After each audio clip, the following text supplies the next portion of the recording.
Hello, friends. This is Rosalind Henderson, your self-care coach, and I'm talking to my fellow educational leaders, your principal, your teacher, your admin, your counselor.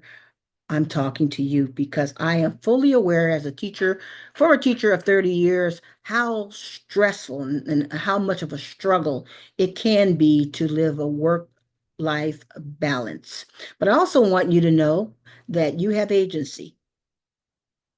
And this is a choice. You have agency, meaning you have control over your stress levels.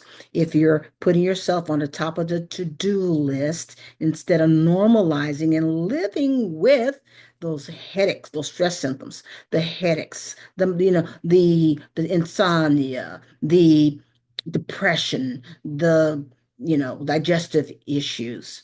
Mm, those are signs that we need to act now. And the best way to act in relationship to high levels of stress is to become an observer of yourself, to become an observer of yourself, and to ask yourself, where am I feeling the most pressure in what area of my life? Well, in our Beyond Self-Care Basics program, we have 6 pillars of stress that we look at to determine that. So, number one is emotional self care, two, physical self care, three, energetic self care, four, mental self care, five, relational care, and six is professional self care. So, let's start with number one, emotional self care. Emotional self care. So, we're talking about the ability to regulate our feelings, right? So, we're supporting our well being and are enabled to get work done. So, what strategies are you using to stay anchored even during the most stressful times at school? And how do you create an emotional boundary between your work life and your personal life? These are questions to consider, okay?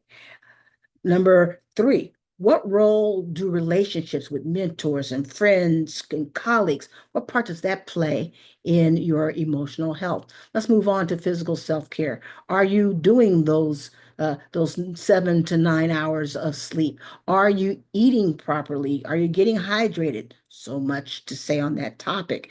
Are you exercising? When we go to mental self-care, let's talk about the quality of your thoughts. Are your thoughts advancing you towards the goal, or are they hindering you? Okay. These are things that you need to embrace. And are your expectations reasonable? Maybe we need to shift our perspective. It'll help us de-stress. And then we're talking now also about our energetic self-care. So how can we use our energy more effectively? How can you do more with less effort? Are you allowing yourself to recharge your battery throughout the day? Are you intentional about that? Are you on a schedule about that? How often do you listen to your body's requests? Please, I just want to relax. How many of you do that? And then there's relational care. There are strategies and tools that we need to use in order to keep our work relationships healthy enough so that we can do fantastic things. And then there's the professional self-care. When we're talking about purpose here, how many of you are struggling with purpose and meaning now as you're teaching and as you've been in this field for 20 years, for instance?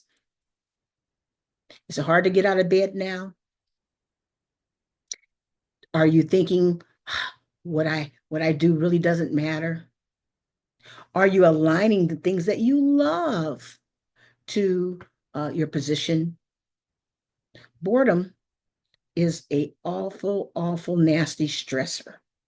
So, with all this information that you have now, I want you to ask yourself, boy, which area do I need to really focus on the most? These questions are going to help you locate yourself. Remember, we want to step back and see our big picture.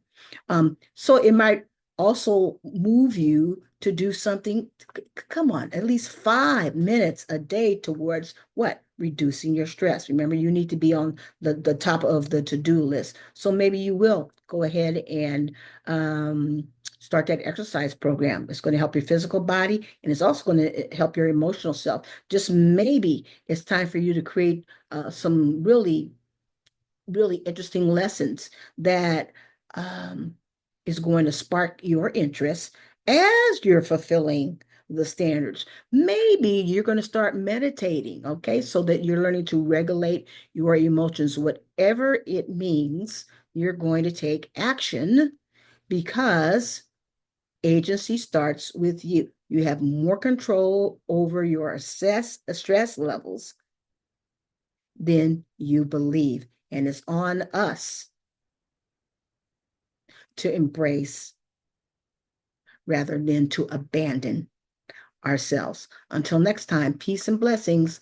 Bye bye for now.